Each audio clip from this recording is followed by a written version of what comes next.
Hello, hello. Hi, how is everyone doing today? I am back from my little weekend off.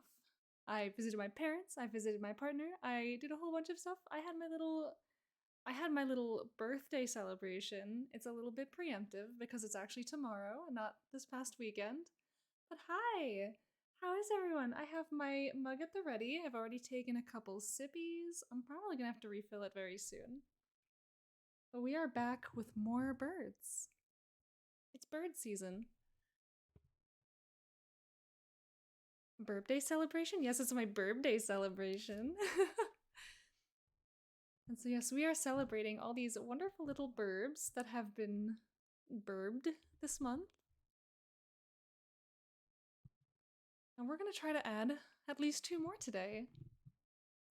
And so I have a couple ideas. I have a couple ideas for what I want to do. And I almost want to make today kind of like a seabird kind of theme. Your birds are so pretty. Oh, thank you so much. I've had so much fun with all these birds. I still think that the pigeon's my favorite. But the pheasant is cool. I just think pheasants are really cool birds. So doing my little take on what one might look like in my world was a lot of fun. And the little added detail about them falling in love with people is just a little cherry on top, you know? So yes, I guess I have 2 options before me. 2 options that I've kind of fleshed out in my brain.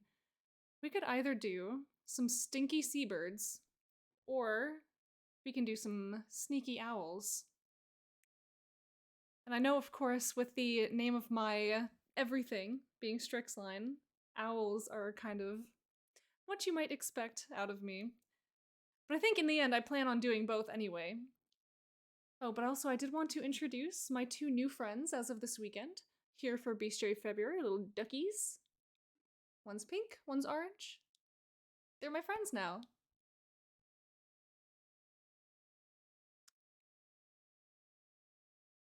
But yes, so let me take a peep at my little list here. These are already done, so I can just mark these off. Wait, hold on. Why didn't it get blank? Oh no. Subscribe. Thank you for the Prime sub. CM Nugget. Ooh. Hello, welcome. Thank you so much. So yes, I have a couple ideas for what I might do. I don't have the whole prompt list figured out yet.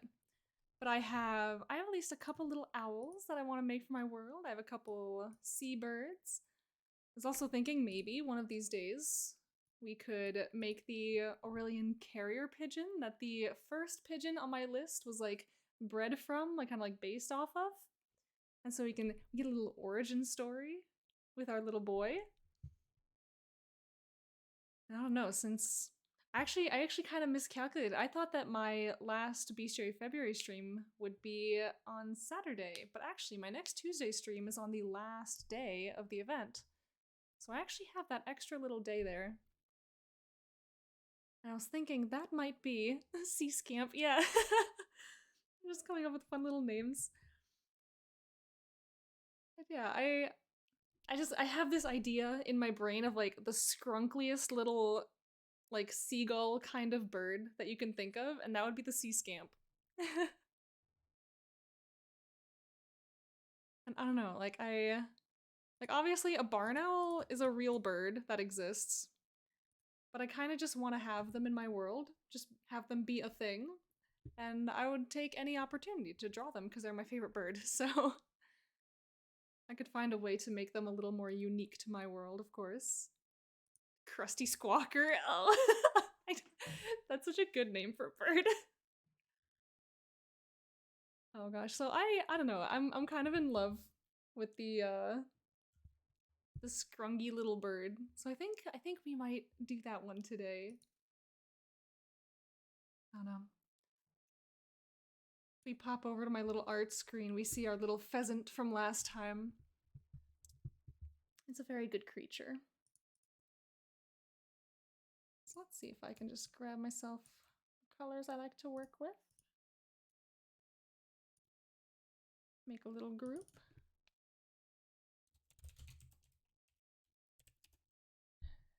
Name my little groups.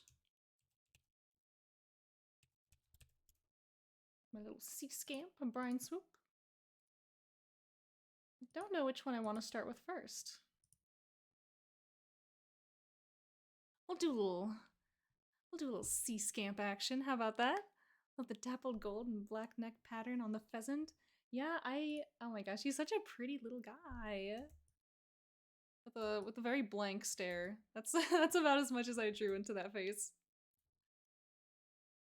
He's gorgeous. And upon request, little bowl of seed for the pheasant.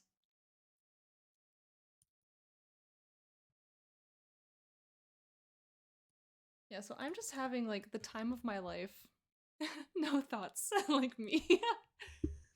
Yeah, that's extremely relatable. Just brain cell over there.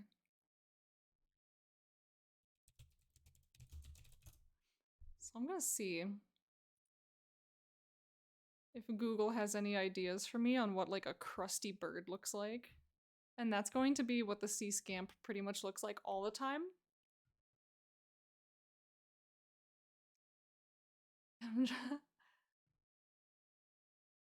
I don't know if I want to show the stream some of these results because they're a little they're extra crusty for sure. Like ookie kind of crusty. I'd be surprised if Google didn't have opinions. Yeah, so oh man, like there's so many different kinds of seabirds. Like what flavor of seabird would be this crusty, like you think of a sea scamp. And what do you imagine? I imagine something like kind of round. If I'm honest. Like I'm almost thinking about like this little fat baby bird. Like if I can just get a little, if I can get a super simple sketch going real quick of kind of what I'm imagining. So imagine you just have this like round body and there's no neck whatsoever. Just kind of chilling here like so. Get rid of this.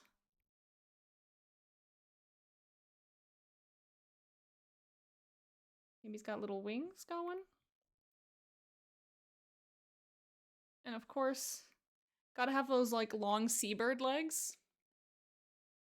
I imagine he's like a little scruffy too.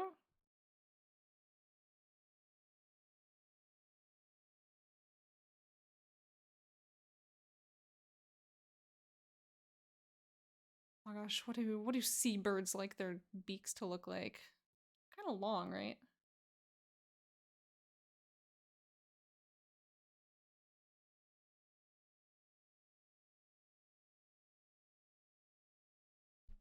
Like I imagine he's kind of mad actually.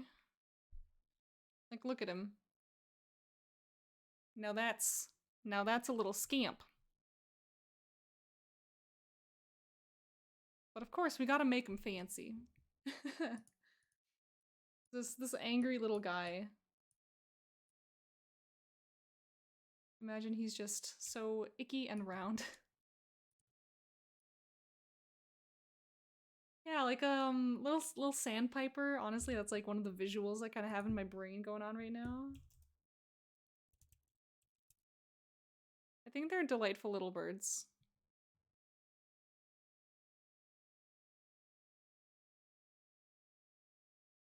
Oh no, wasn't there that like little Pixar short with the little sandpiper that like actually stole my heart and I love it so much?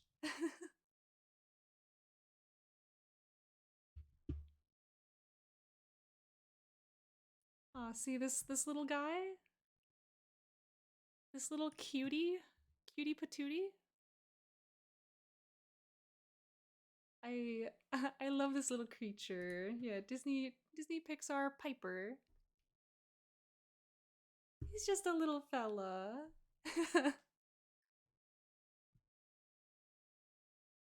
And so yes, if I make a little creature like this, but he is just infinitely crustier. Just an absolute crust of a creature. That would bring me joy. And so this would be for the stinky prompt. And this is a very stinky bird. Look, pipers are just so pleasantly formed. Like, look. Peak bird shape. Just watch him do a little steppy. Like so. I don't know,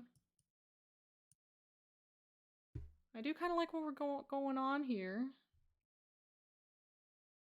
We're just gonna get rid of this, maybe.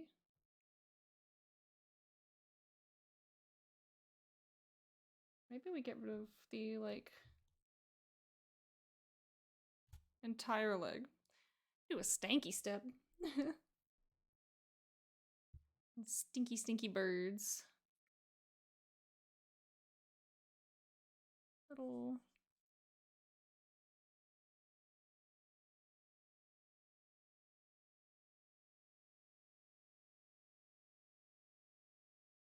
kind of like horrifically shaped from this sketch alone, but we can imagine that these things just have a really, oh my gosh, I'm not even showing you my beautiful kind of hideous art.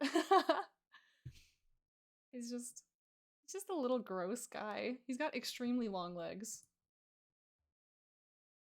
Oh, what if this is one of those birds where like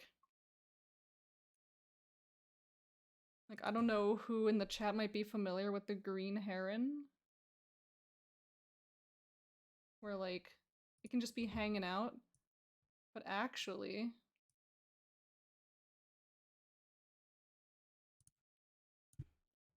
the neck just kind of does that. Honestly, I think that's perfect.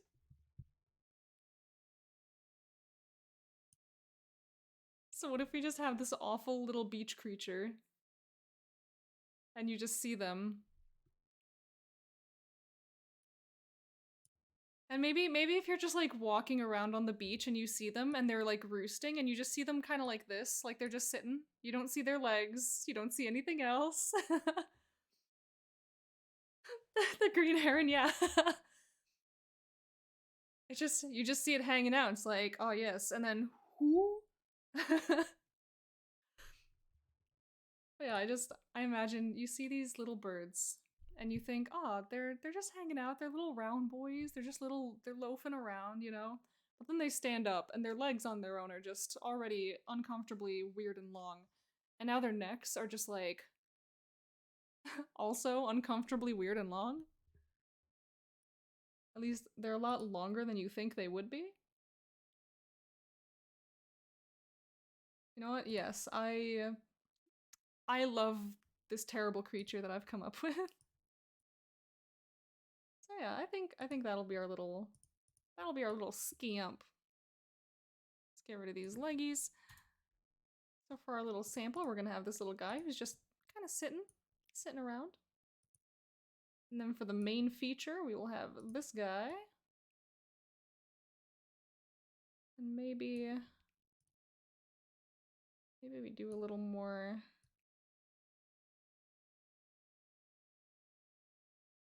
Something like that. I went a lot more loose with my initial sketch here, but I kind of a fan. Zoom enhance. Oh my gosh, I am so in love with the energy that we have cultivated in the studio today, my friends.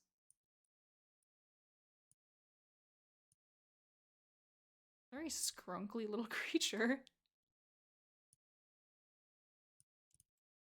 So yeah, let's just turn these sketches way down. We're gonna see what kind of fine details we can put in here. I keep looking at these sketches like, They're just so silly looking. Oh my gosh, how do I draw a bird from 3/4 angle? I know how to draw sideways face bird. but not any other angle. And apparently the only way these birds in particular are ever photographed is from the side. How do they manage this? Alright, alright. We got this beak.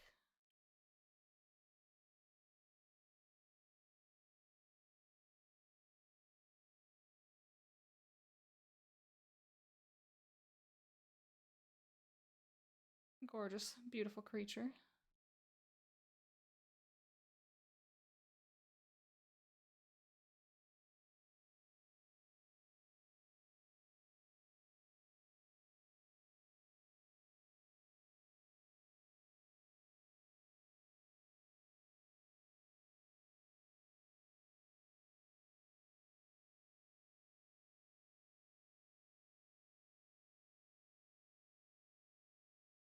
Maybe got these like built-in angry eyebrows.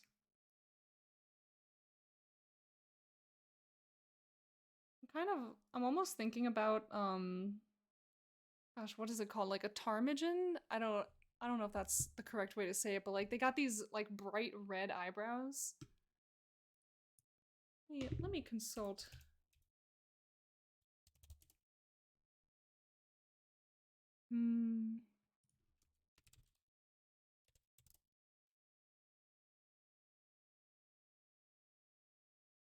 How do I pronounce this bird name?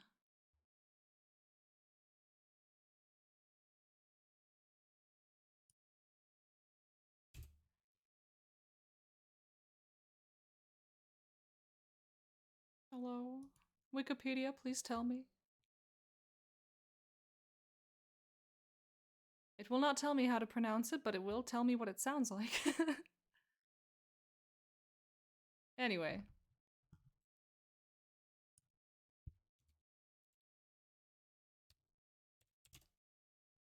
Let me just get the pictures up here.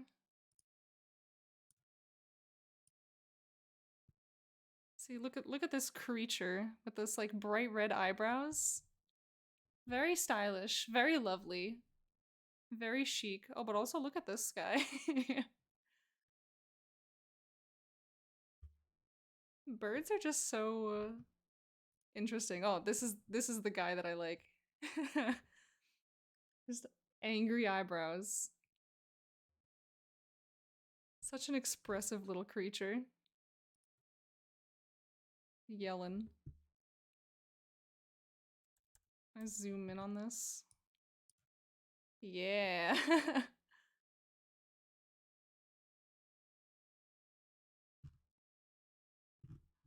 Anyway, that's what that made me think of, just like putting angry eyebrows on a bird.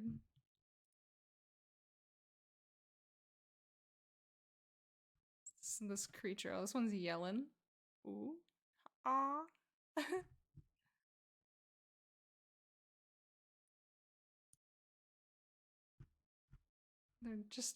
They're darling creatures. Look at this. Beautiful, gorgeous. Beautiful, gorgeous, fantastic birds.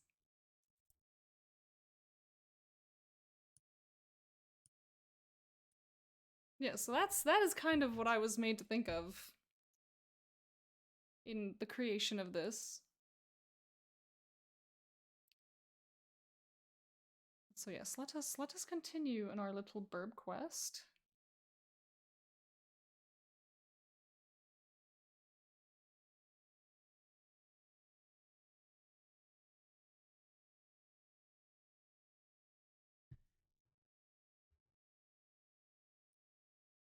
You know, I don't think that I have made this quite uncomfortably long enough to get like the vibe that I was shooting for.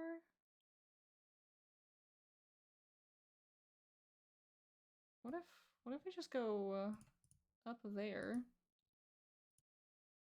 Maybe we take some of this with it so it doesn't throw me off too much. It's gonna be weird that the sketch just kind of like doesn't exist under there, but like we make sacrifices for art.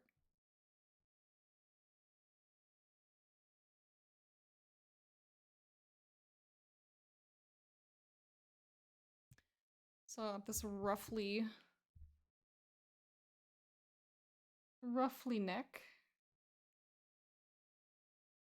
Little floofy, little hee-hoo.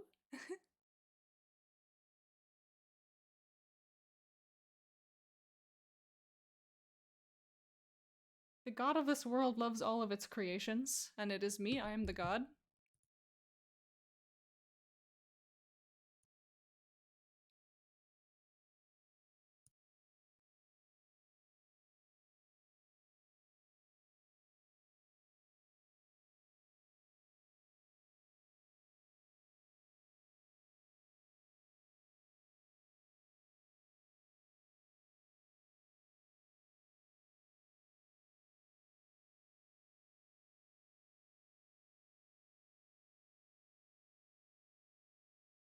There's some tail feather.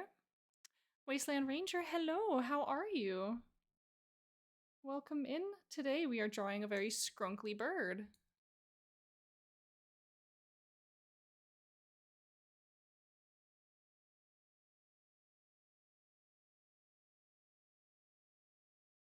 Something tells me this is gonna be another one of my favorites.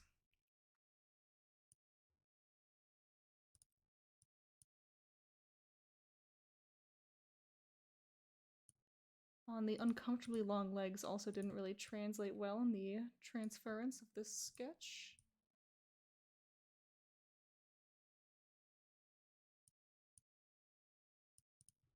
That's okay. I have a paladin with wings and a pet bird. Ooh. Painting minis. That's exciting. One of those things that I really ought to do one of these days.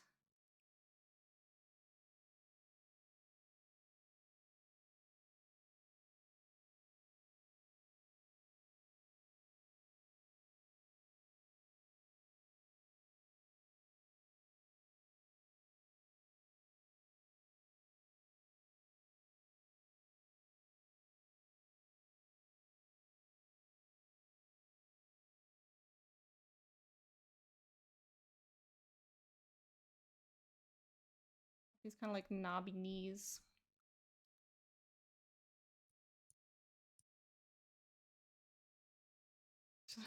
Just why are your legs so awkward, sir? Oh, a magic lantern. Watch a paint stream. Already do. Yeah.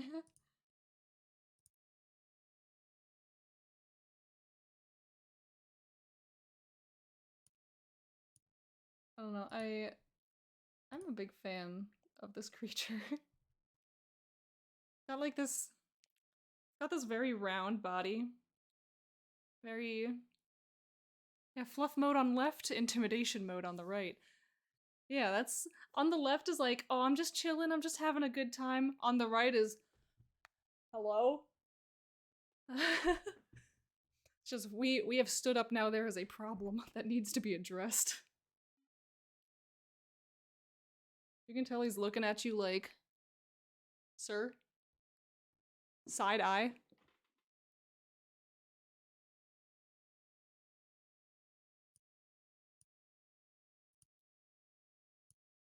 But yeah, this is my little sea scamp. They don't really do a whole lot, but I imagine they find like I imagine they find a lot of nesting materials like during low tide. And so maybe that ends up making their homes extremely stinky because they get all of the nice, delicious, stinky low tide materials, all the icky seaweed, all the everything, and they just live in it. They love it. How you phrase that reminds me of the Japanese transforming owl.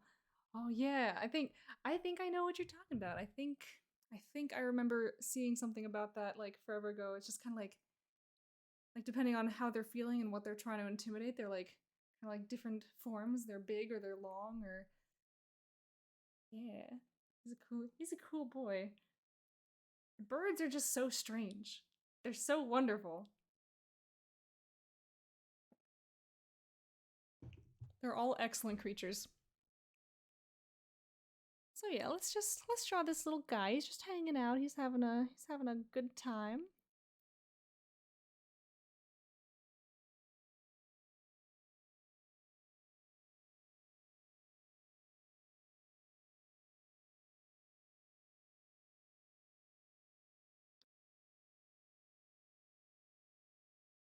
What's your favorite bird or half-bird monster? So I don't really, I'm not too familiar with a lot of like bird monsters. I have a big soft spot for owlbears. I think those are lovely creatures. They are friend-shaped. I'm sure many would agree.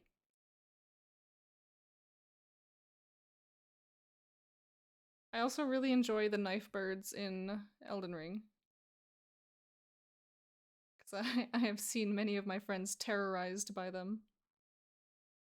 And every time they come up and they're like playing the game and I'm around, they're like, oh look, it's Paulina. It's there they are. It's the hippogriff. Ooh, hippogriffs are really cool. I do like griffins.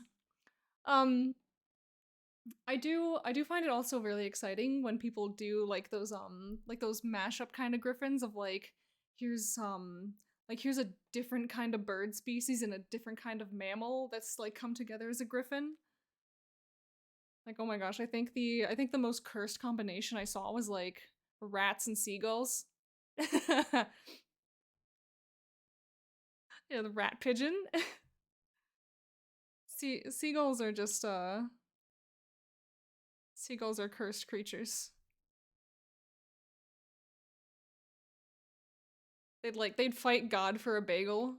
Is I think my favorite description of what that would be.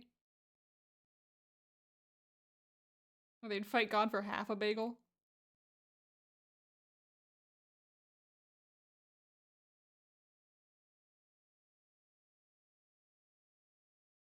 So here they are, just being a poofy fight God for a seed. Putu griffins. Oh. Oh gosh, I cannot even imagine.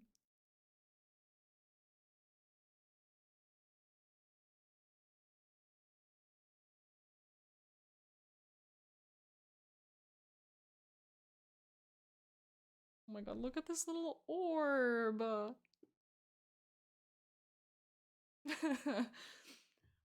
I love this creature.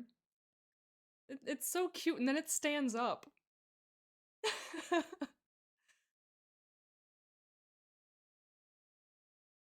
Putus are Satan's favorite jesters. Mine too.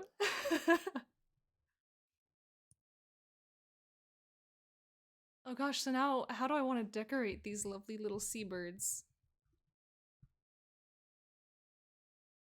How icky and scrunkly are they gonna look? Just from their coloration, from their patterns. Oh gosh, let me, let me see.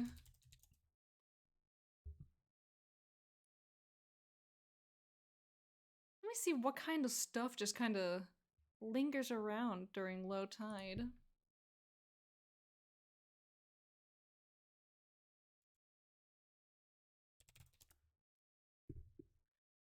Vulture and raccoon griffin. Ooh. They'd be some. See, that's a spooky one because like the vultures from the vultures they get like that really strong like scavenger, but then from the raccoon they get all the criminal. So they're just extremely adept scavenging criminals with thumbs now, with like little raccoon hands. Yeah, a griffin with hands. Think of the crimes they could commit.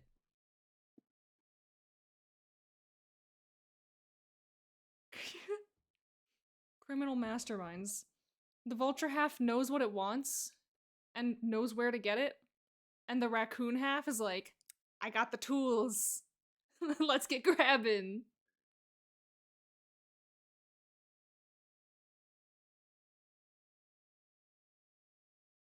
Oh.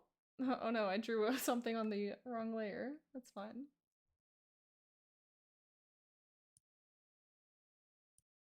We'll just settle this the old-fashioned way.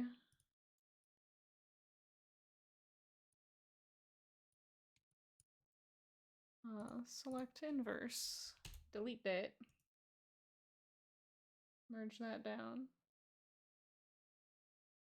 Now we delete that. from here. Wahoo.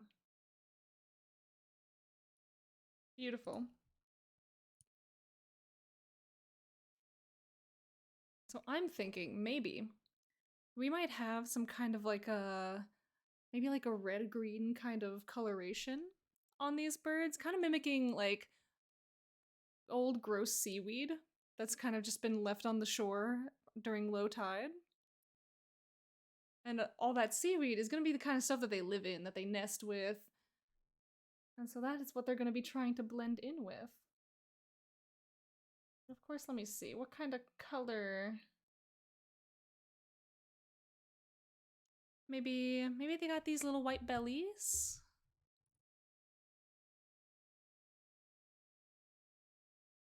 Yeah, we'll start off with kind of...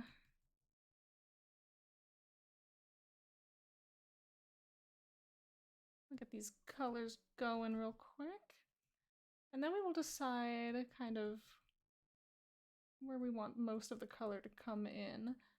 I'm thinking like top of the head, on the back, maybe like kind of bleeding into the neck a little bit. So maybe on some of these little ruffles, some of these little tufties, they're gonna have some of that color coming in.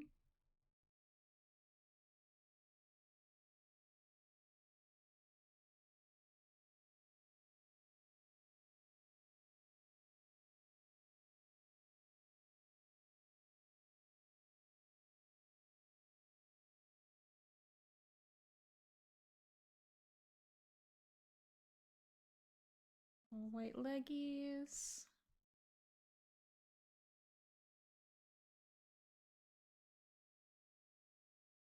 Under the wings, they're gonna be white.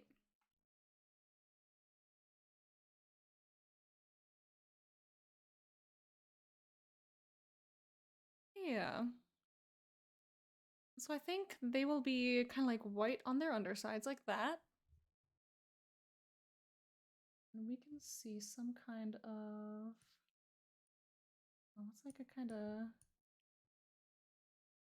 It's like a nice kind of... Maybe go more on the blue side, a little cooler.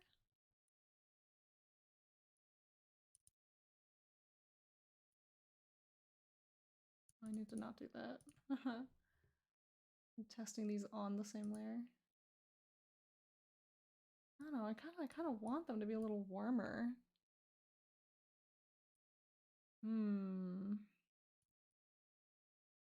I think we'll go with the cool green. I'll see if we can get ourselves like a cool red. Kind of pair with that. And so I think it's called when birds have like this kind of like cryptic coloration where there's no set pattern. They're just kind of a certain color and it just kind of melds together and it's supposed to aid with camouflage.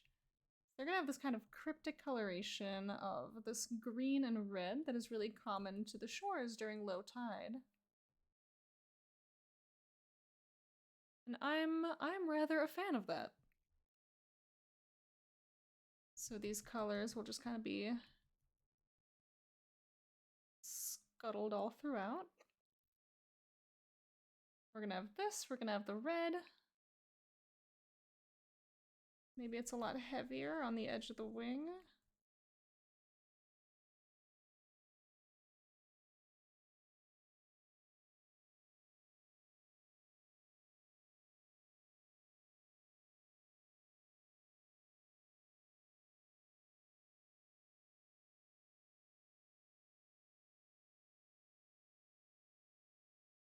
Yeah, I'm kind of liking what we got here. We'll do this. Maybe we'll see what kind of red we like.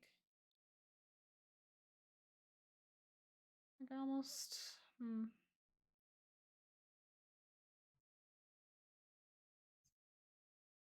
Like oh, if their wings were wider, I had neither idea. Oh, what kind of idea were you hatching?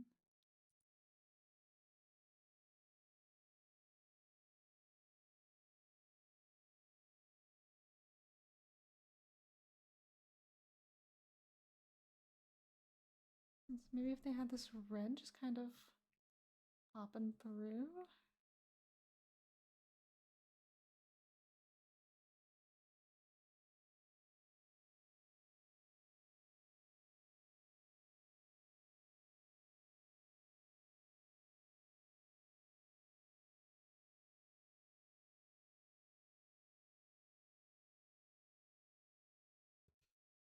What if they're like ducks for seaweed forest, swimming on tops, picking at fish? Ooh. You know, that does make me wonder how exactly these little guys would primarily feed themselves. Are they going to be vicious little hunters collecting fish? Or do you think they'll maybe go for like little invertebrates kind of displaced by the tides? Maybe they're going out flipping rocks and looking for little buggies or little baby crabs.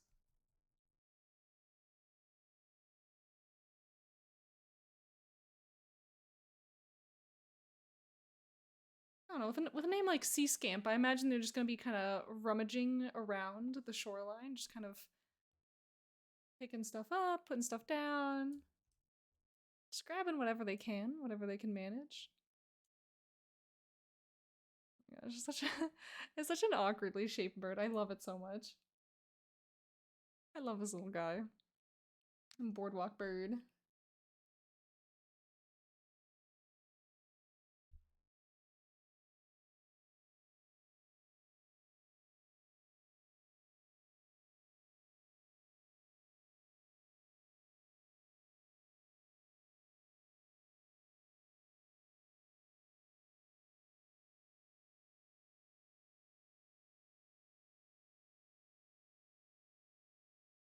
Maybe some dappled white in there.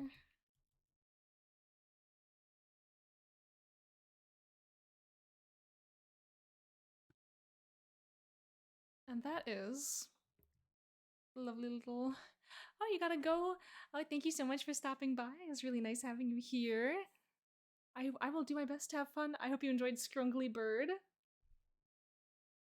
You'll see him on my World Anvil page at some point soon, I promise you. Yes, Boardwalk Bird has come for your fries. Yeah, I imagine any food left unattended near one of these things will not last any longer than maybe... I was gonna say, like, as long as it takes for you to look away, but it might not even be that long. They might not wait.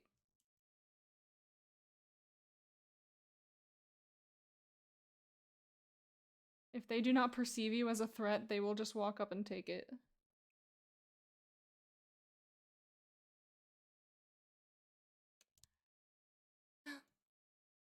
Yeah, snatch and run. Like, I imagine they're probably not terribly confrontational. Like, they might not want to fight anything, per se. But they will just run up and snatch things without fear.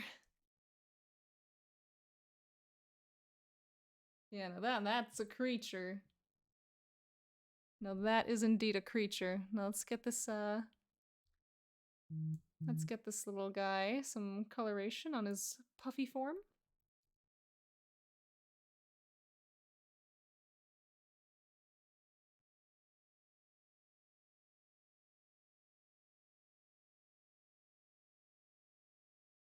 This little poofy little guy.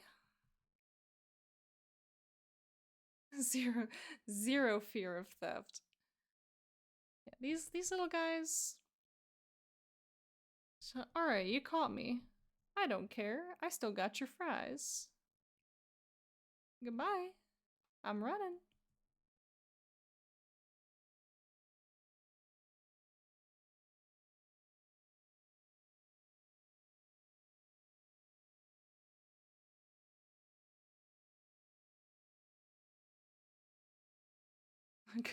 Yeah, good luck catching it.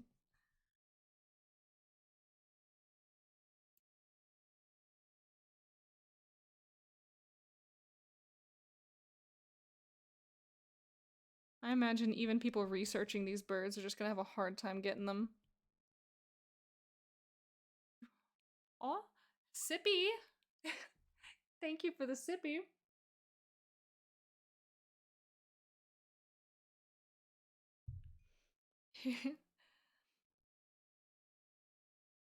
Yes, these little guys, they're gonna be annoying, they're gonna be very fast, and they are not going to be afraid of basically anything. So if they're fast but can fly, so they run and just glide away. Yeah. I definitely think that these guys will be able to fly. Part of me wants to say that they're clumsy flyers. Like their strength is in kind of just walking away from stuff. But they can most certainly fly.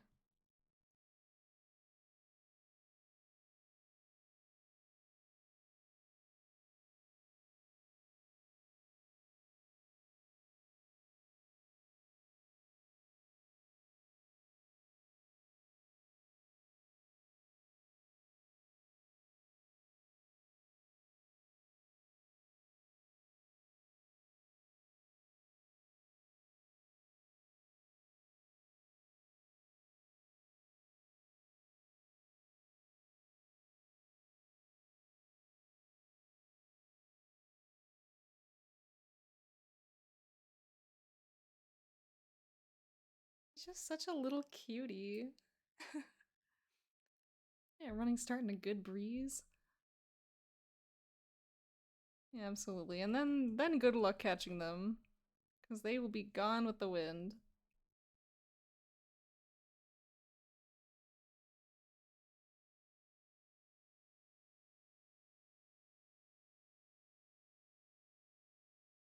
So that makes me think like maybe they understand that that's that's their like peak getaway. So maybe they tell people like, "Hey, yeah, it's like a super windy day today. Don't have a picnic on the beach cuz all that food is just going to get swept away." And just, "Oh, what? By the wind?" No, no. By the birds. The wind just makes it easier for them. Are their feet webbed? Hmm. I would say probably. It would make sense. I don't know. They can't fly well enough to dive bomb, so they just steal. Yeah, I don't know if I'm gonna make their feet webbed. I think they just have like these really long toes. Just long toe bird.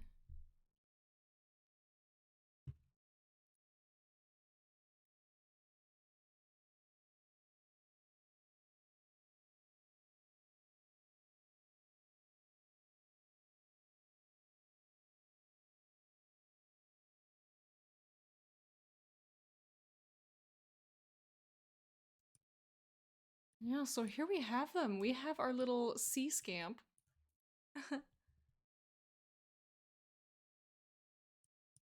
Let's see. We're gonna have to make ourselves a nice little write up for them in a moment. But oh my gosh, there's I love them.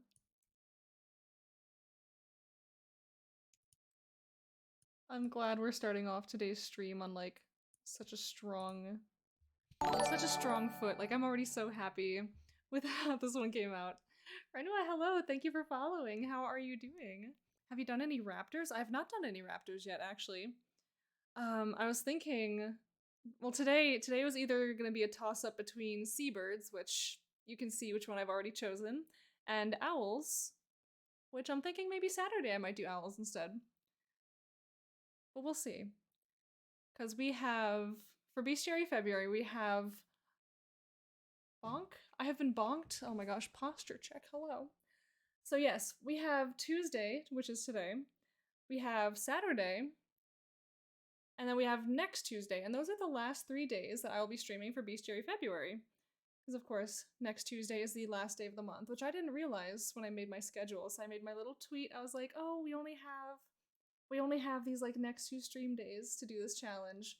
But no, we have 3 days, not 2. So yes, it's very exciting, very fun. I'm gonna have to schedule out kind of what I plan to do because today it's gonna be these seabirds. So I'm thinking Saturday owls, maybe. And then Tuesday, the little finale. Oh man, like maybe I could go all out. Maybe I could make something like very very fantasy, very exciting. I could do the mythical prompt. Cuz I am thinking maybe there's this mythical bird in our Savella that people have seen because it's flown in from one of the neighboring magical regions that the people don't really go to.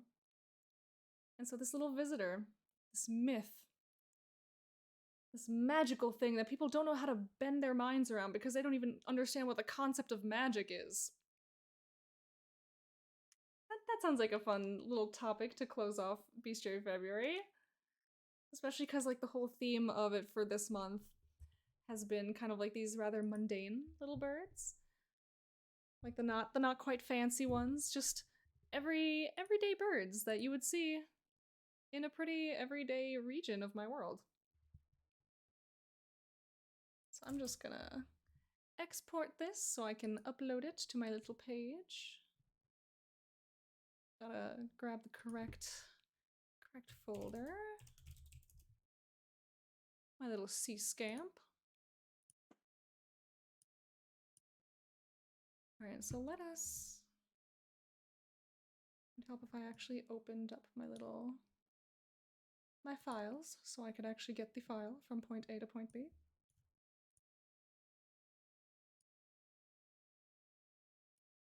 So we are here. We are in World Anvil.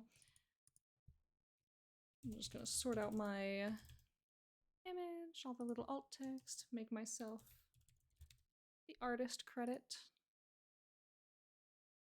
Let's see.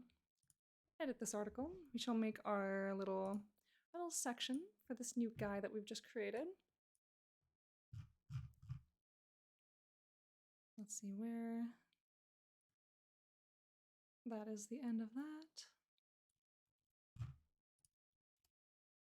Just copy paste. So I have the formatting from my previous one. And what? Prompt 19, stinky.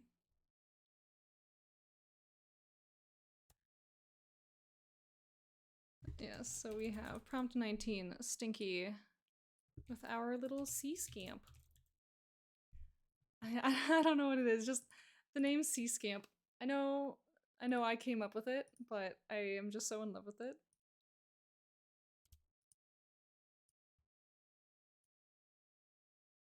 So yes, oh my gosh, let me view this article. And so we haven't put in our little description or anything yet, but look, there he is. There he is on our little page.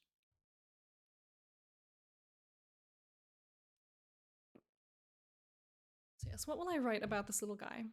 He's kind of a menace. Aha.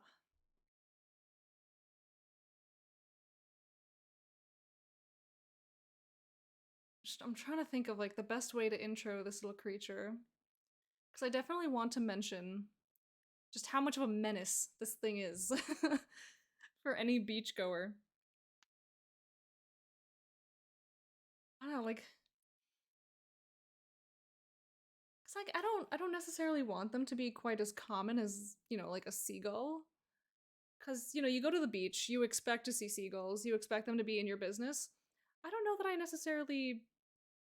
don't really know that I would expect these to be just like, these are everywhere kind of birds.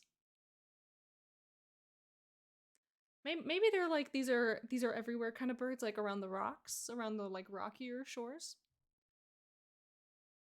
And so people might not go there as much, they might not encounter them as much. But you know, if you're there, you're in their home, and you bring me your food, you do so at your own risk.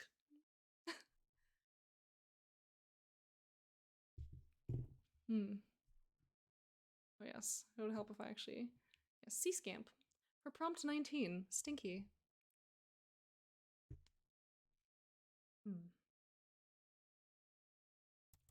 Making their homes in the...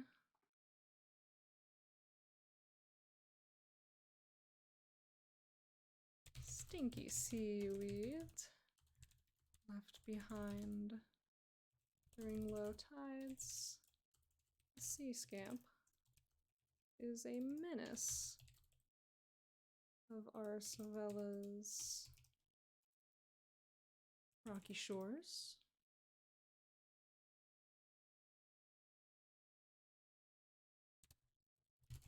Bold and swift. These small seabirds are known to make off with any morsel of food. Out into their habitats by unsuspecting travelers. Seagulls are obnoxious. So out to the side till they catch you slipping. Oh my gosh. Yeah, and then like, and you know there's like the people who feed the seagulls and they're like in this kind of false sense of security, like, oh, look at the seagulls, they're being so chill, they're being so nice. Like, here, let's just like throw them a couple fries. And then they bring their whole squad, their whole gang. And if you stop throwing them food, they mug you for it. That's just how it is.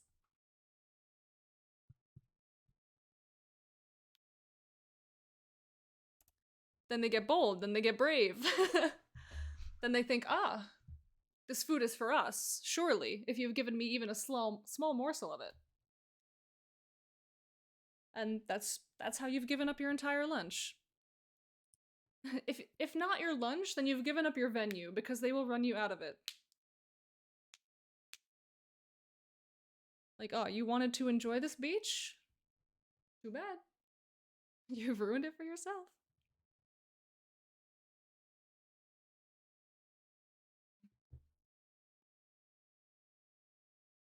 Gosh. Probably hide near little sand dunes on the beach. Oh my gosh, absolutely. And maybe in like little seagrass, little dried up seagrass bushes. They'll just be lurking in there waiting, seeing what kind of food can come up. Yeah, like I imagine they live in the rocks, and so they would have plenty of hiding places. Little nooks, little crannies. They can just be anywhere. And since they make their nests out of all the seaweed, stealing shiny things. You know, I don't actually know that they would be particularly, like, shiny stealing birds. I think that might not be their, goal. I imagine they would construct these, like, these very lovely, very soft padded nests that are just completely filled with seaweed and other, like, a lot of stinky stuff. Like, they're very stinky birds. That's kind of their whole, thing, their whole theme.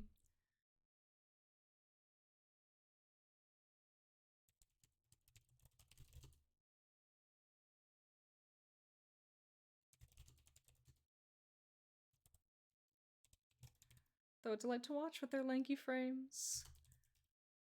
Most tend to avoid being too close to them, as their nesting habits have made the birds themselves quite stinky. Under the boardwalk birds, yes.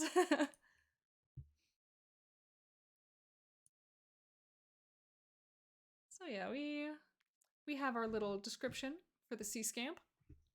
Beautiful. A lovely little creature. And look, now we have 1, 2, 3, 4, 5, 6 birds!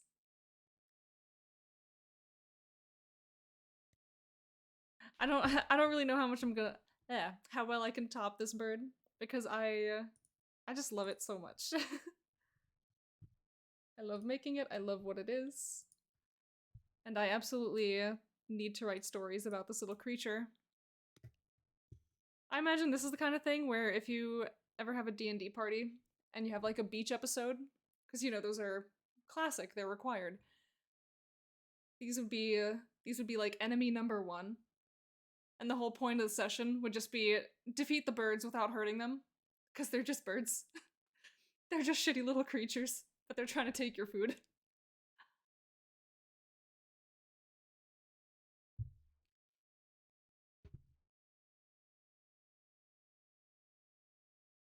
There's a kid with a pet one somehow. Oh, I'm absolutely sure that there would be kids with these.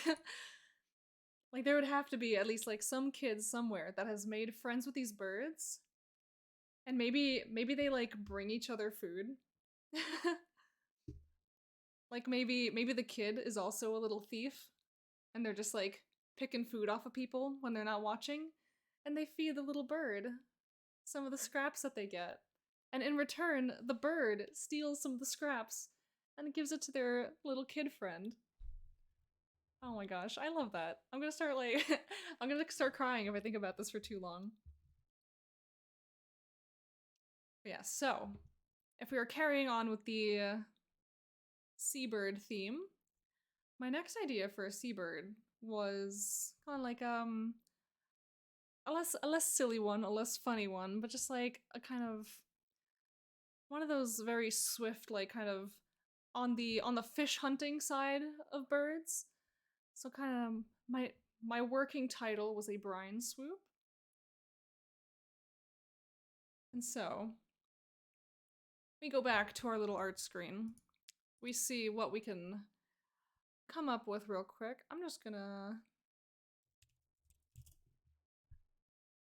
We're gonna consult the Google a little bit just to see kind of a stork like?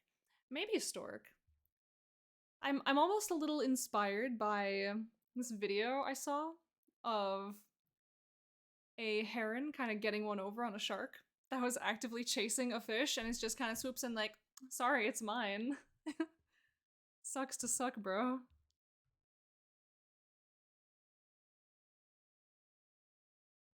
Yeah, I don't know. Let's see. Let's pull up the Google real quick. Cause I don't know. I was kind of thinking something with like a silhouette like this one. Kind of like a very swoopy.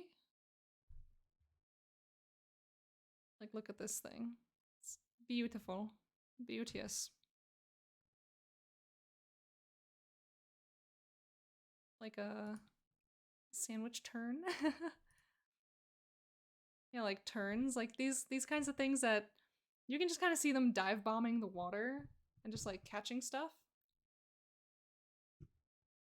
Oh, I wanted something with like a really sleek, really just like really nice to look at kind of silhouette. And so I'm just scouring the Google for some inspiration for what some of these birds might look like. Of course, I have many options. Or of course I could feature the lovely albatross. They're very nice creatures. I do like albatross.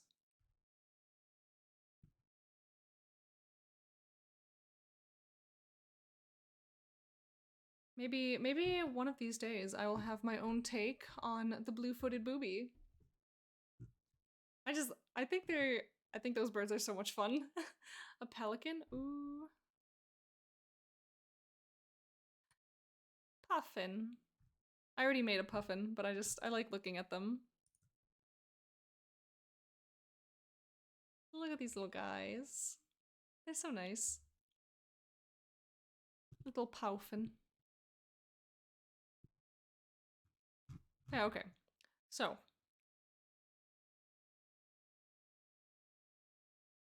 Oh, let's see if we can find a seabird diving. Ooh. We can see what kind of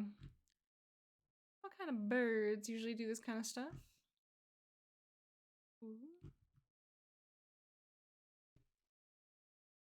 Yeah, I didn't really have like a crazy amount of pre-planning for these. I just knew kind of vaguely the vibe that I was going for.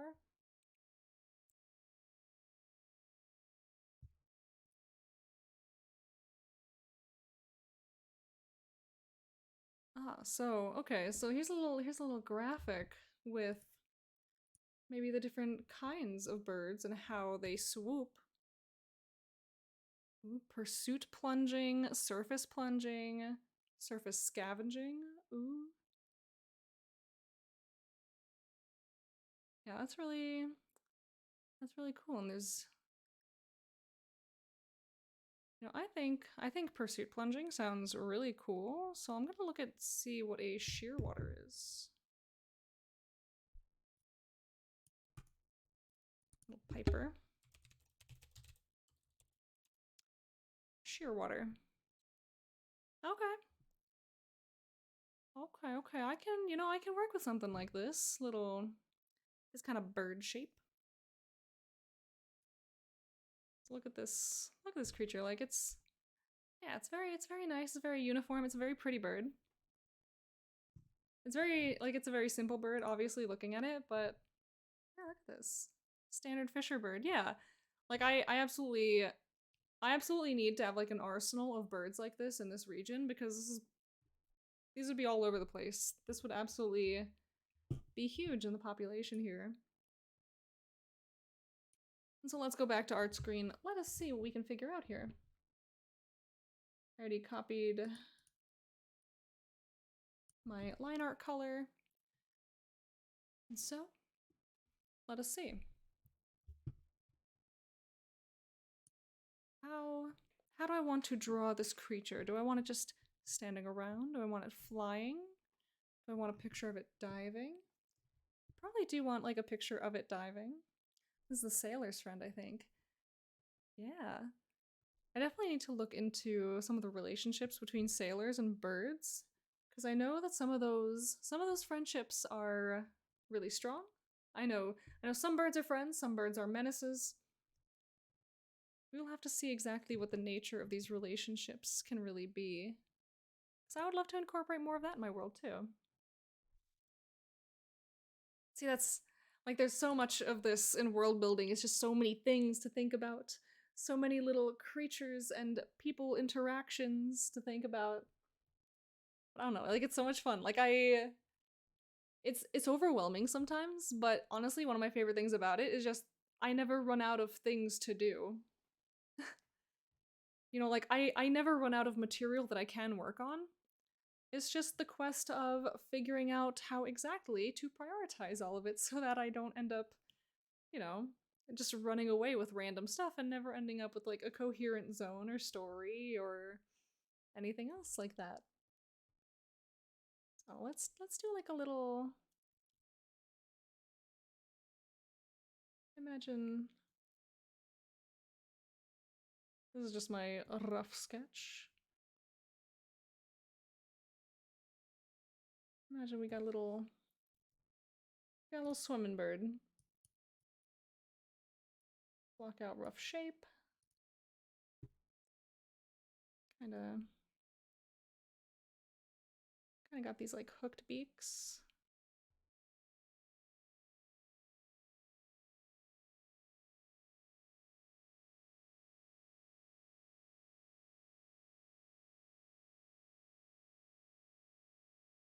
But yeah, world building is so cool because you can just be all over the place and you can just have a fantastic time about that with it. And you're making your own world. You're doing whatever you want to, whatever you need to. And in the end, you come out with a super cool project and you can pretty much do whatever you want with it. I don't know what I plan to do with my world yet. I imagine one of these days I would like to run another D&D session in it. Probably, like D&D, or maybe if I come up with my own system. Shadow Malachi, hello, how are you? Welcome in. We are on bird number 2 of the night, if you haven't already been watching.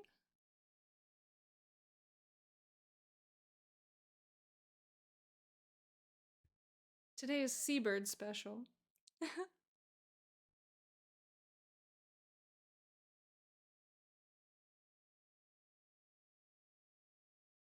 Yeah, I don't know, I'm kind of a fan of how this sketch has already turned out.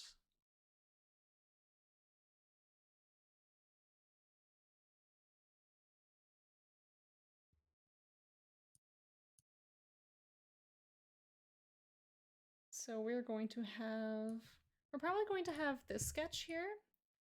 And then we're probably going to include another one of like a dive bomb. That'd be really cool. So we can really showcase the fact like this is a diving bird. It dives, it goes under the water, and it peruses the waters for fish. I have one last D&D campaign to run, my last Eberron game. Ooh.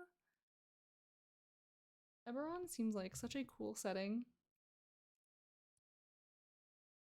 I've been like unfathomably busy and overwhelmed with life right now. But a friend of mine is trying to run an Eberron game, and I hope to jump on that soon. As soon as possible. I just need to manage my own life and maybe create this character. The character exists in my brain. I just need to work out the logistics, because I just have not had the time to sit down and be like, okay, we're gonna do this and this class and this everything. You know? Gets wacky. But of course, I'm going to do the classic gay move, which somehow I've never done in my life yet, but the Tiefling Bard. LGBT icon. And I have not played a Tiefling Bard in my life, ever. How have I managed?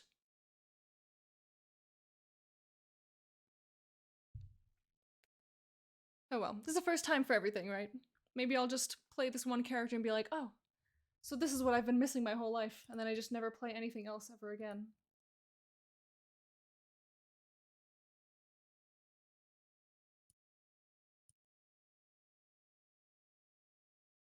Oh, I'm excited for it. I think it'll be fun. Oh, again, I need to make the time. I need to get there. I need to do it. But boy, if life does not stop trying me, I will scream. I have a tiefling recurring villain I like to use. Ooh. Shadow Malachi been lurking? Ordered Call of Cthulhu Keeper book. Ooh. Call of Cthulhu is one of those things that I've never looked into. I never particularly got into it, I don't think. Because it might not have been my genre or something. I'm not sure. But it does seem very interesting, and I would like to at some point just at least give it a look through. At least see what's out there, see what I'm missing. And maybe, if it captivates me, yeah, Lovecraftian horror. I'm such a fan of kind of the like classic fantasy, like high fantasy. So many of the other genres just kind of like don't tickle my fancy as much. However, Eldritch horrors are not also are like they're not out of my scope of interests either. Have you seen my world? I do believe I've seen at least some of your world. I've definitely perused some of your content before. I'm a fan. like Lovecraftian Eldritch horror, like I'm certainly interested in that stuff. Just as like a game setting, I guess I just never really got into it.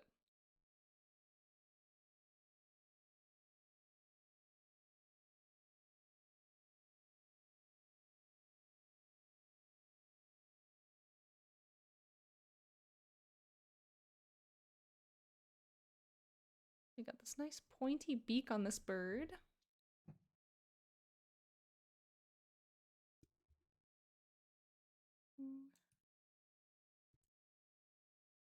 Oh, what do I...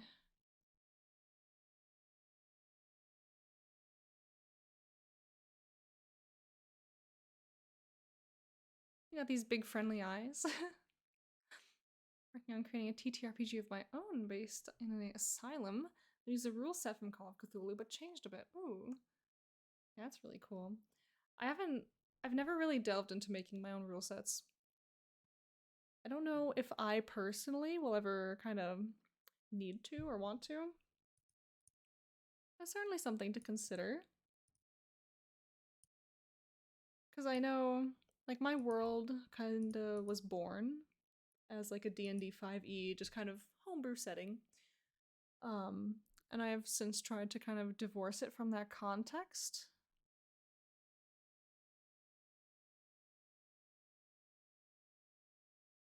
And so maybe, if one of these days I actually do kind of develop it enough that I can run players through something in it, maybe I would like to make my own kind of rules and setting stuff. Game mechanics, you know? Yeah, I'd rather tinker with the rule system, use it to assist my world. Yeah, like I don't know if I have the brain space to both create a world and then also decide the rules by which people play in it. Like mechanically, like mechanics have never been my strong suit. Like even in the games I play, I'm just kind of along for the ride. I don't really know. I don't know the funny mechanics. I don't know the funny numbers. I don't know how to play econ. You know, LARP. I don't know how to play the econ game. I pick my funny little flowers and then I hand them to people in my group who know how to sell them. Like it's like that. I do not know what I am doing. Hey, I'm not a numbers guy, you know? It's such a challenge. Like I'm sure you remember Amenti. Her whole her whole thing is gathering. And all the potion making, that's for everyone else to worry about. That's for the apothecary to worry about. That's for the house to worry about. Not for me. I pick up the flowers, I pick up the little mushrooms, and I say, "Oh yes, here you go." Yeah, I picked these mushrooms for you. Just, I'm a shitty little fae and I picked all these mushrooms. I miss playing her so much. Being a little shitbird fae is such a fun experience. Because everyone always thinks you're up to something. And they're usually right, but not always. I'm not always up to little dastardly evil hands activities, I promise.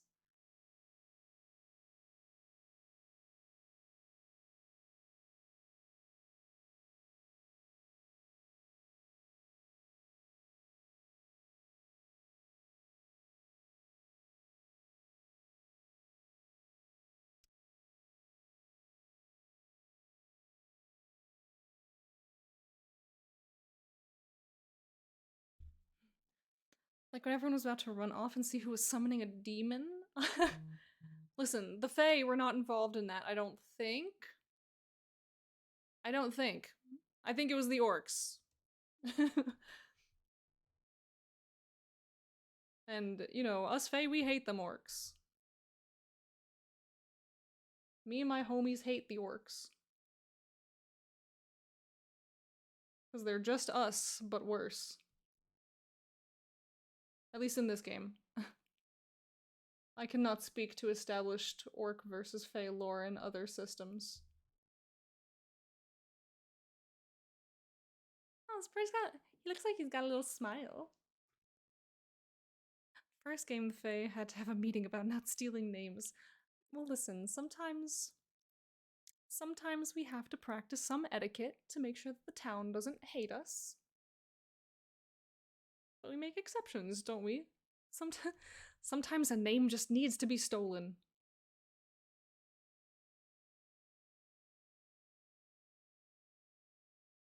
And so let's see what kind of creature do we have here? We want this little brown tone. Got out of hand quick, didn't it? Yeah. Listen, they're probably just walking onto the scene and being like, aha, it's free. It's so easy. So we all just kind of had to pull ourselves back like, maybe we don't do this so much. Maybe we stop messing with all the humans. Maybe we give them a chance.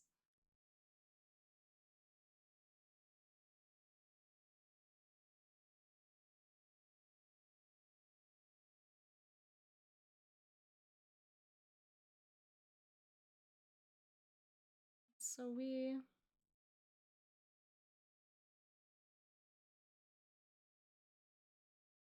that's why my character didn't use his first name. Yeah. I mean, humans also were like our favorite targets too.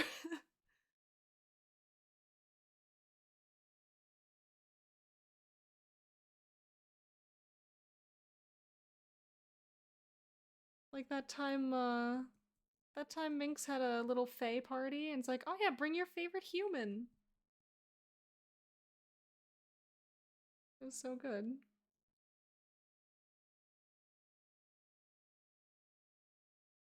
So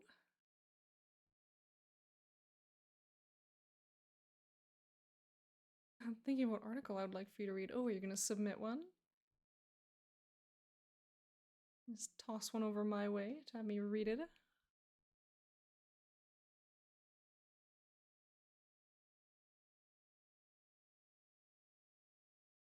Yeah, I mean, could definitely pick a good one to like introduce me to your world, since you kind of mentioned like, oh yes, you were doing this thing on the topic of the stream, and just stream topic, but just it was brought up, and you're like, oh yes, my world is about this.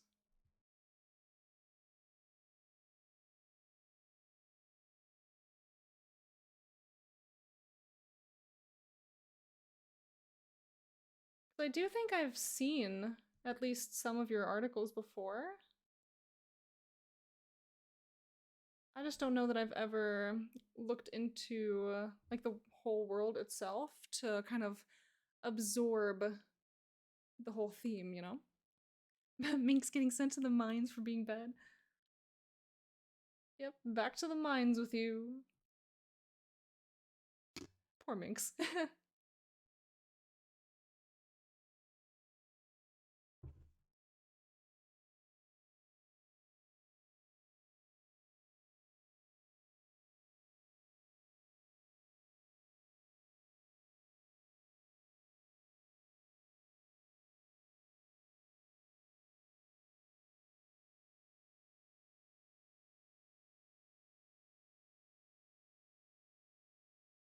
So yeah, I'm thinking this little guy is gonna have a kind of about the coloration you would expect for a seabird.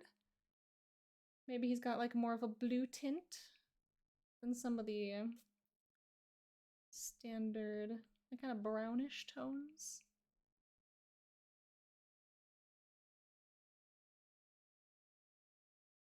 I don't know, it's all kind of subject to change along the way. So yes, we kind of have like these darker tail feathers.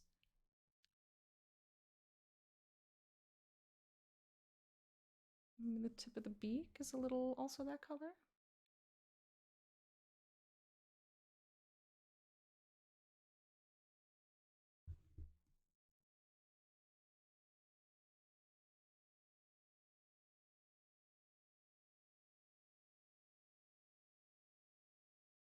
Ooh.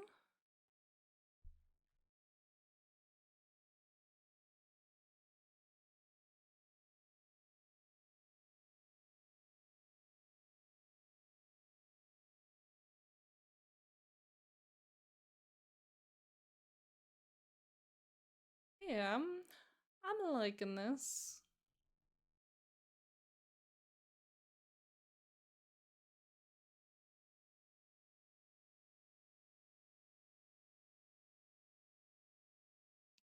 If we get something a little bit lighter.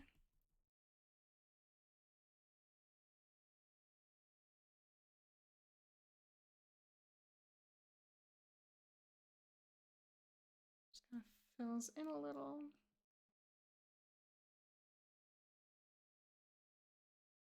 It's a little scribbly. You have an introduction article where you're trying to make it sound perfect. Yeah, I don't even have like a proper introduction article for my world, which I really should.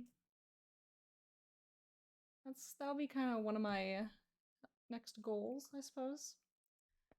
Just make introduction. Make my like the world primer, I guess is what we're calling it. So when people check out my world, they actually know what they're getting into and what we're doing.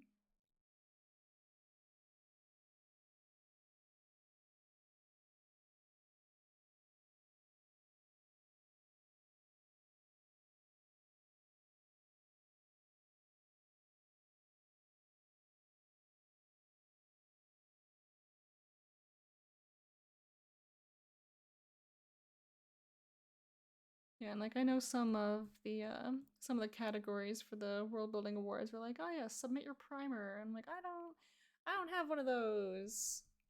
Maybe next year.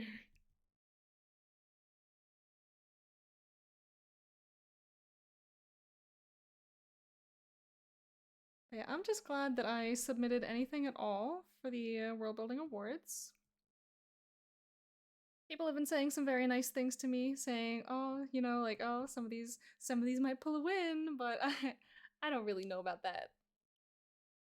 I don't know so much about that because they're like I'm very happy with my work. I'm very proud of my work, but I don't think it's nearly developed enough to warrant like a best of kind of win. You know what I'm saying?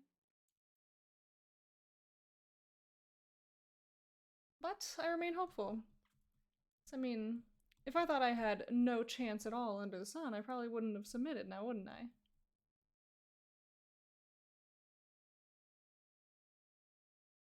I have high hopes for my map. You know, that thing I worked on stream for like 2 weeks. But everything else is just kind of, yeah, I picked some of my favorites from this year. And hopefully they're good.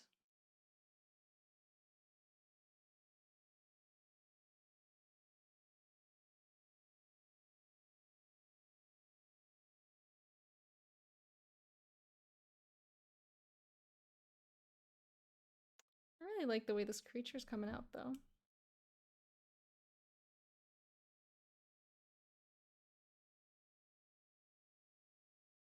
Maybe I get these kind of dark eyes in here. Little eye shine. So yes, we have this like just a normal little seabird. And I think that's all he needs to be.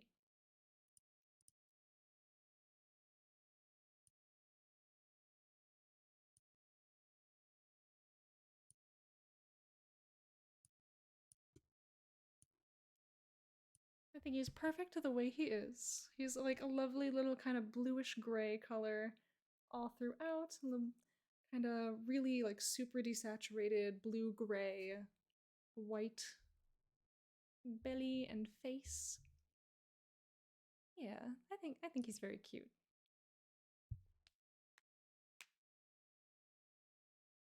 So now, what do these birds look like when they're actually diving? Because I think that would be another nice little kind of addition for my secondary image.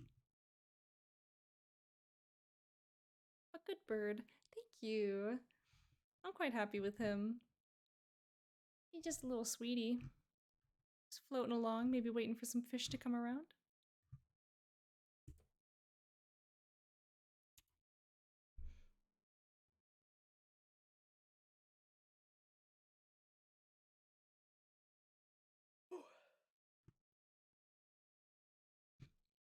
I think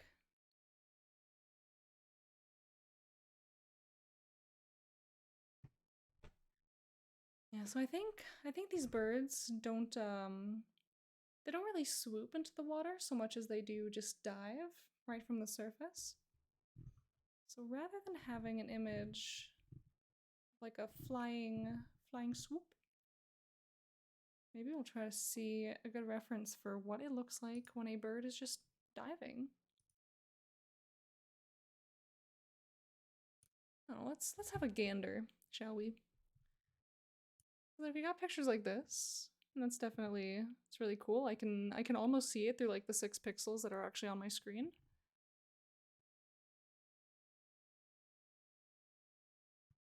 Yeah, I do imagine it's also just kind of difficult to photograph birds when they're underwater.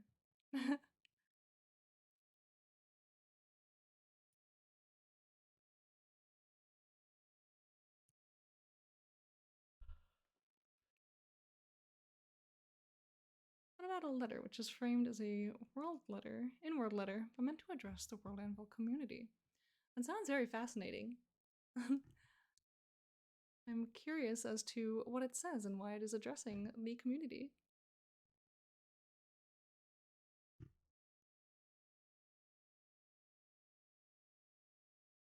Now, if I could just find...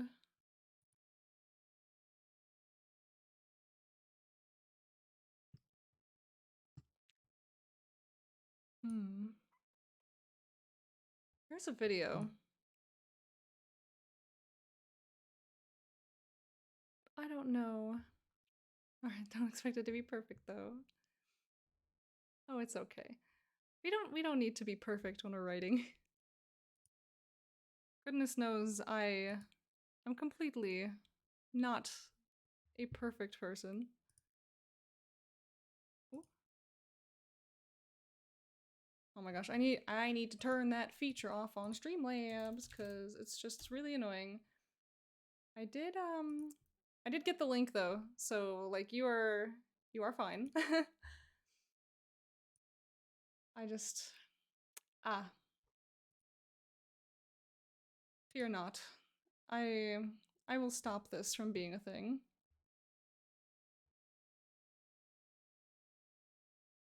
Like I realize it doesn't it deleted your messages. It's less than ideal, but it's okay. I can see what you have said. I can still see your messages. Yeah, I realize that I just really don't have much of a need for this feature. It doesn't come up nearly often enough.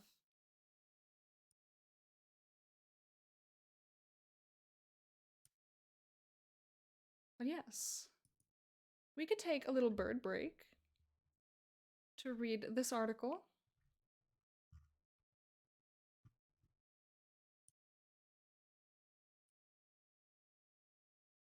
Let's see. Let me just get the tab in here. Ooh. To start, a very cool cover image. I'm a fan. Azazel Shadow, letter to guests. A personal letter to the guests of the wedding, addressing some of the guests directly. Check out the wedding article here. You know, since it deleted your message, I will post the link to everyone watching if they wish to go give it a little check out themselves. But yes, here we see, dear honored guests, thank you all for coming to this wedding of mine. It means the world to me, more than words can say. I want to first off start by saying that every one of you being in my life means a lot to me. I know I have not been the best, and that I have burned bridges along the way. I have said things I did not mean to say, and I, to this day, regret what I said, and hope you will forgive me for them. I know all is well, that I often disappear for a time, and that does not help matters either. I am trying to rebuild the bridges and become a better person. It is not easy, and I am still learning. I want to thank you all as a community for being so kind and accepting of who I am. I have been around for 5 years or so, although it feels longer. I remember when I first came here, and now look at the progress I have made. It is all thanks to you. And I have to thank you, Sabler Radiolapin, for everything you have done as well. You were always so nice, and yet how did I repay you when you gave me nothing but kindness? My heart still aches from the words I said, and I hope one day you will forgive me. Hopefully your house and the others will forgive me, and I can return once more. I miss those I considered my friends over in your house. To the forge god Demetrius, the Hidden One, and your wife, you once gave me a chance to be one of the sparks of the forge, and later one that enchants. Those were the best times helping when I can, and how did I repay you? I disappeared one day without warning. To this day it hurts my heart knowing that I did that, and now I regret it. I regret leaving your side when I did, and it pains me, and I hope one day you will forgive me, or maybe you have already. You created a work environment that continues to thrive and grow each year, and many give their thanks to you for it. To the maiden, if only you knew how much you have done for me, how much you have helped me over the years, because you are so friendly. The world is a better place because you are in it. Not sure what else to say, because words are not enough to give thanks to you. Only that you have done so much for me. I hope to one day speak to you again, as you have gone silent, at least to me, and we no longer speak to each other like we used to. Not sure what I did, but I thank you still.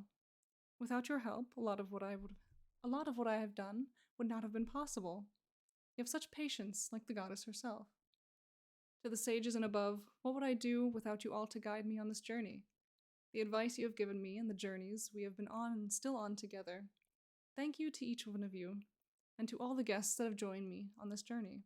I could go on forever, but then this letter will be quite long. Thank you all for being here. You mean the world to me, and this would not be possible without each and every one of you. That is such a sweet letter to the community. I don't know basically like any of the context that spurred this on, but it's so sweet. And I completely understand some of the sentiments in here, like just disappearing from the face of the planet when people are offering you opportunities. Like goodness knows, I have done very similar things in my life. And of course, these are things which also do pain me. And some of these things I got to apologize for, some of them I didn't. Yeah, it's nice to see this, like, heartfelt address. Thank you for sharing this. This is really nice. I hope it has reached the ears that you desired it to reach. I'm sure I'll take more of a peek at it later.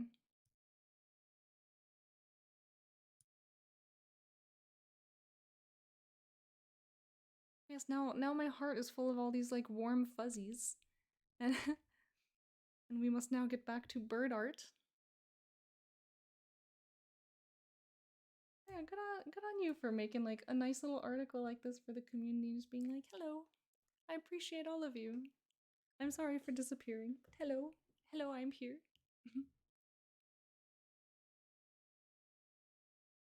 I feel so many of the same like warm fuzzy feelings for the community. Like everyone here is so wonderful and so nice, and they're just so like they're so ready to just offer you like love and kindness and opportunities just as long as you're there and willing to grab them. Like there's just so many sweet people here. World Anvil on its own, fantastic tool, amazing platform, just stellar for what it is and what it does. But like it's the people, you know? It's absolutely the people. Like I got pulled in for the features and all the cool stuff, and I stayed because they're just the whole energy of this place is just fantastic.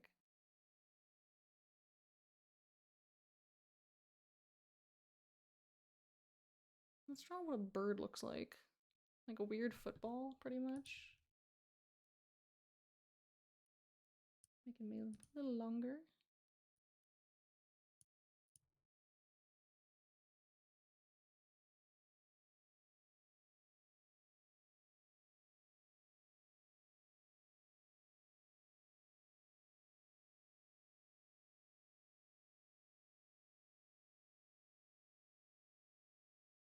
Looks like a little whale.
Little bubbles.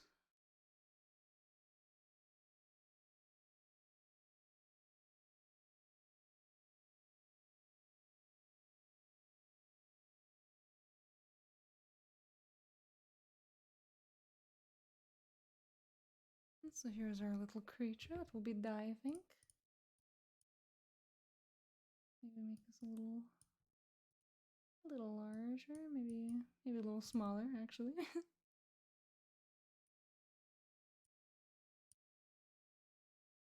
We're not gonna worry too much about adding in like little over sketch, under sketch. No.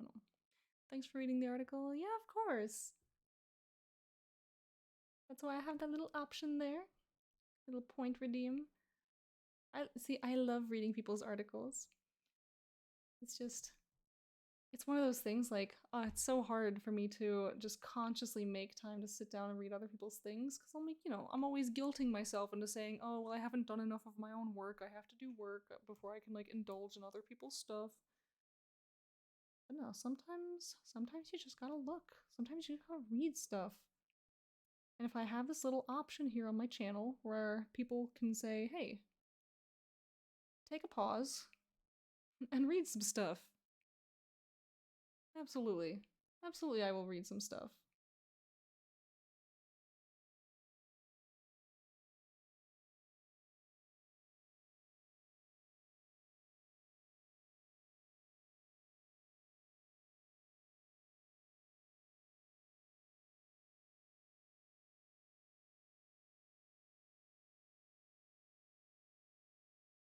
Okay, and let's...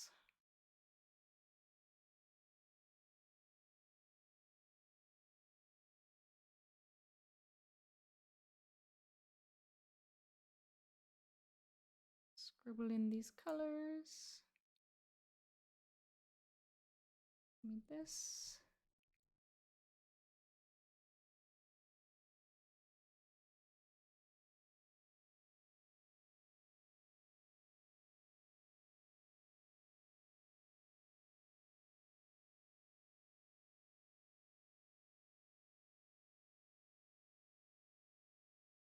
Maybe we just get some of this up here.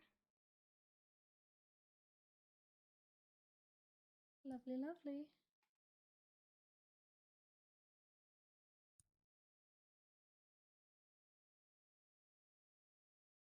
I don't know if I just want to like, oops. Maybe we don't do that over there.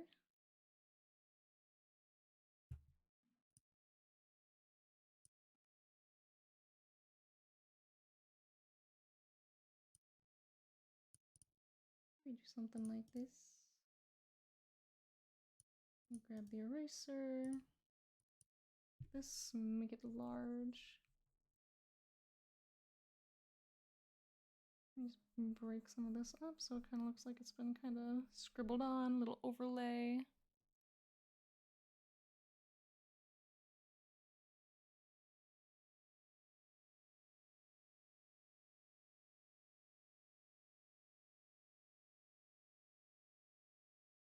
Yeah, someone has their little blue overlay for, oh look, this bird is in the water.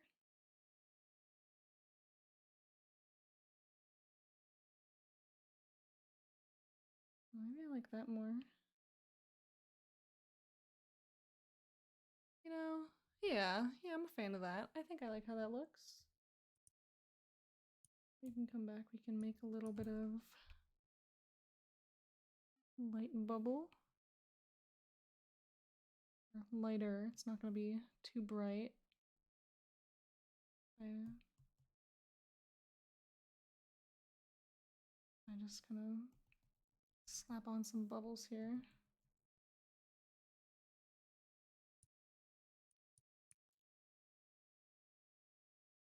Yeah, and so here is our little brine swoop.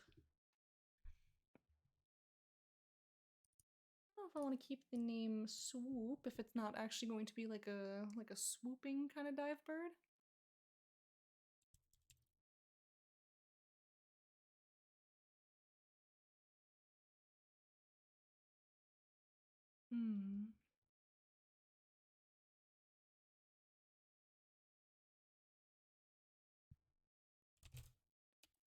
You can call it a brine shear. Might as well. It's based off of like a real life shear water, so we'll call it a brine shear. Yes, good. Yes, I'm happy with that. We'll just Reposition this a little bit. Maybe make that a little bit bigger. Boom. Of course we must save before everything all explodes, as Photoshop often likes to. Once it's done saving, I can export it. Export.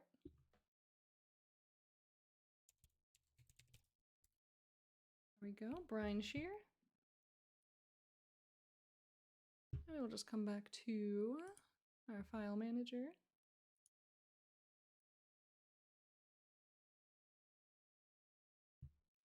Upload.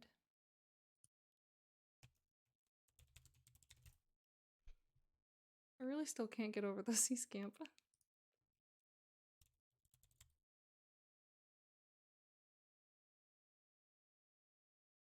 I don't recall. Shadow Malachi, were you here for the first bird of the night?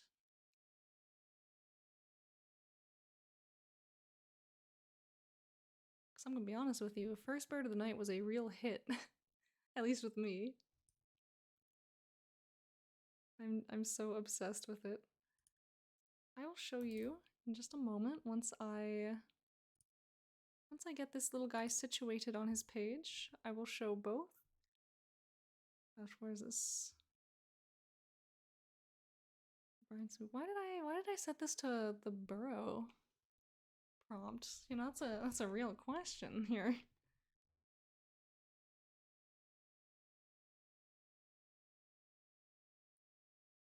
I should have thought that through a little bit more, but it's okay. It's all good. Honestly, we can just make up the prompt later. It's okay. Thinking copy the image. Paste that in here. Oh, let's do a little refresh. Right, there's our brine shear for prompt undecided at this time. And our sea scamp for the prompt stinky. Let's get these guys a little spotlight here. So this is the sea scamp. An absolute menace of Arcevella's rocky shores. You see them, and they are just these little round boys. I zoom, please? Yes, there we go.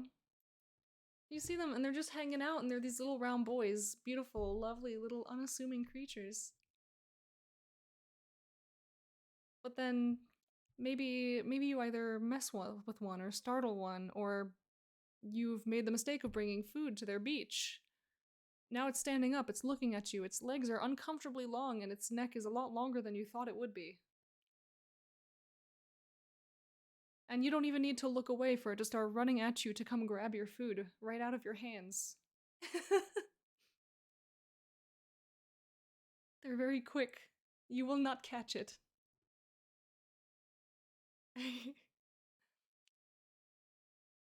think you would enjoy being a sage and monetizing your world. Yeah, I mean, I would love to be a sage. And honestly, there's like this really silly thing that's stopping me from like buying my own sage upgrade. And that's like I've been subscribed to World Anvil for long enough that I have like this kind of like grandfathered venerable sage, venerable grandmaster. Yeah, venerable grandmaster. And like such a venerable thing does not exist for sages. You either buy it at full price or you buy it at nothing. Or you just don't get it at all, I mean. And I'm like, oh man, if I ever downgrade from sage, do I remain venerable? do I maintain my status as having a continuous membership for the past however many years? It'll maybe happen one day. Because, I mean, like, all the monetization that I currently have going on for, like, my world is more or less just the monetization I have for my art, which is already an existing thing. So I don't know, like, the more I integrate my own art into my world, and thereby introduce more monetized content to my world, I think maybe then I will consider like upgrading to Sage so I have more of those options. Get myself like a real fancy, like a website style layout for my world. Like, I don't know. It'll be fun. It'll be cool to work on. But I think that is a task for maybe another day, another time. I don't know. It all depends on how things go, where things develop from here on out, I guess. We shall see. But yes, my little my little sea scamp. I'm so enthused by this creature that I've created today. Moro was here earlier to see this thing come to life. And that was very exciting. But yes, making their homes from the stinky seaweed left behind during low tides, the sea scamp is a menace of Arcevella's rocky shores.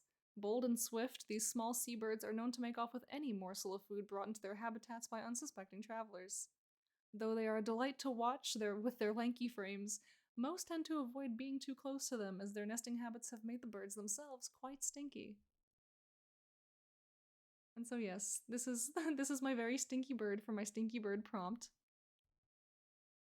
And yes, I don't know, like I had originally thought of the brine shear for the burrow prompt, which I guess kind of makes sense because I think there are many seabirds that do live in burrows.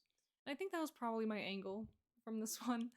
So they live in burrows by the seashore. And I think I will keep that. I think I do like that idea.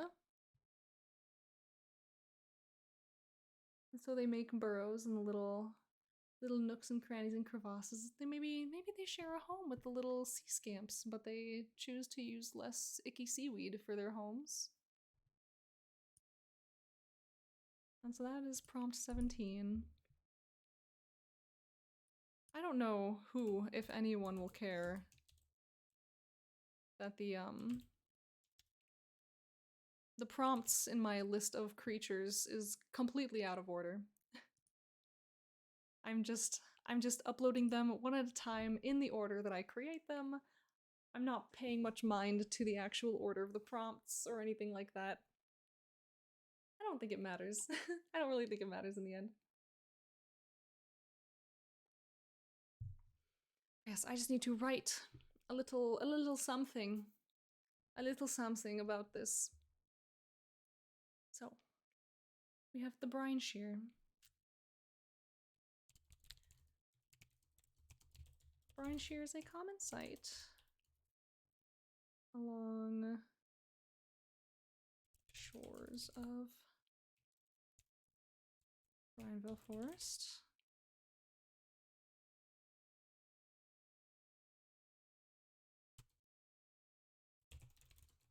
Loading along the waves.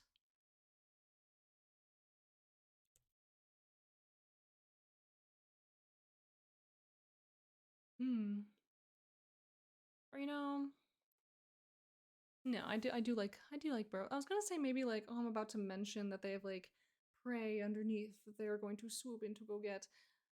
But I feel like the prompt should be kind of about the creature and not about what the creature targets. So if it's gonna be like the prey prompt, then prey should be able to describe what you're writing about and not something that is related to what you are writing about. You know?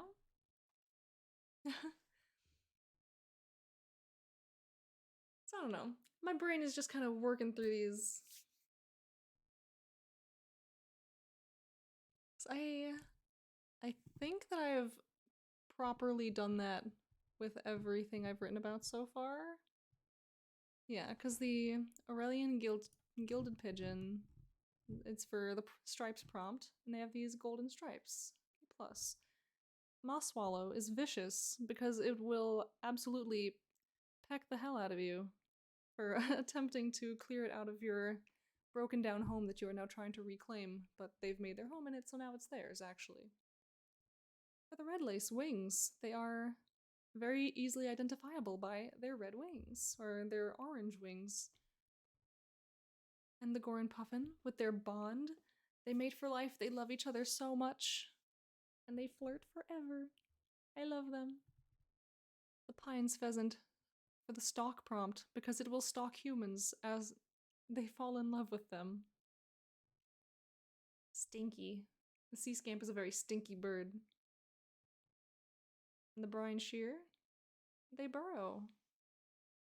They make little burrows in the rocky shores of Arsavella. And that is where they live. I am conjuring the like images in my brain. I think it's swallows that live this way. But they basically just like live in holes in walls, like kind of like cliff walls.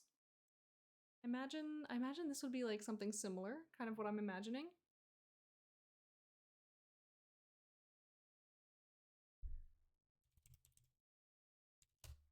So I'm thinking that would be the nature of their burrowing habits. They quite literally bore their way into the cliff walls and they live in there. Like wacky little woodpeckers. Rock peckers.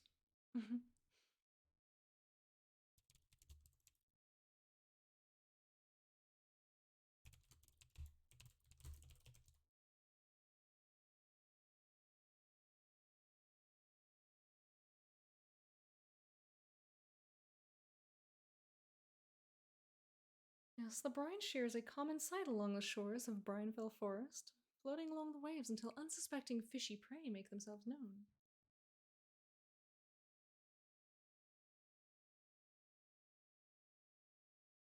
Hmm.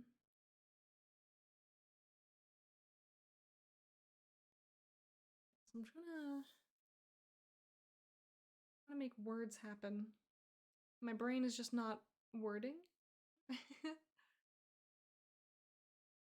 We're getting there. Wants article about Brineville Forest. Well, boy do I have good news for you. Though it is not a very fleshed out article, it does exist. It was one of the many kind of smaller articles that I made for World Ember this year. Let's see if I can find it, collect it.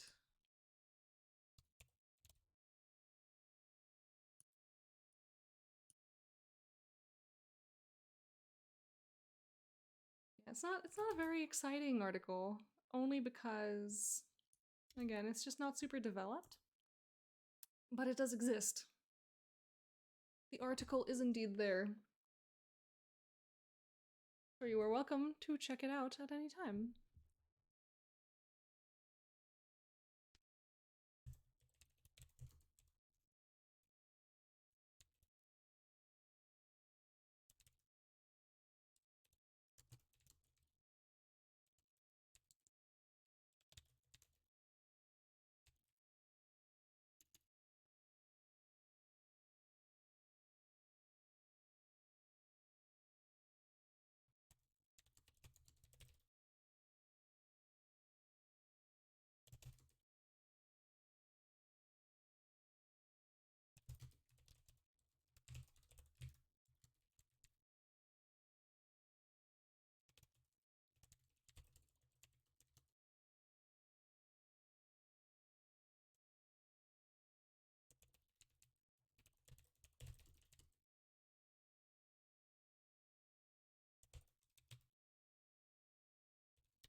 Yes. Okay. Yes, the brine shear is a common sight along the shores of Brineville Forest, floating along the waves until unsuspecting fishy prey make themselves known. Powerful divers, these birds are known to be excellent fishers.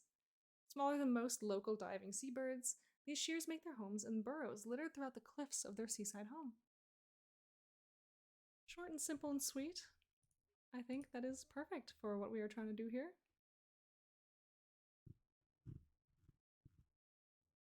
I look forward to the day when I get to maybe take some of these, make more detailed articles about them, make more ideas, more plans, maybe even more art. But yes, oh my gosh, this article, just watching this article grow with every stream is so exciting. Do the birds ever interact with each other? I am almost positive that at least some of them will. I'm not sure exactly how and when each of these would.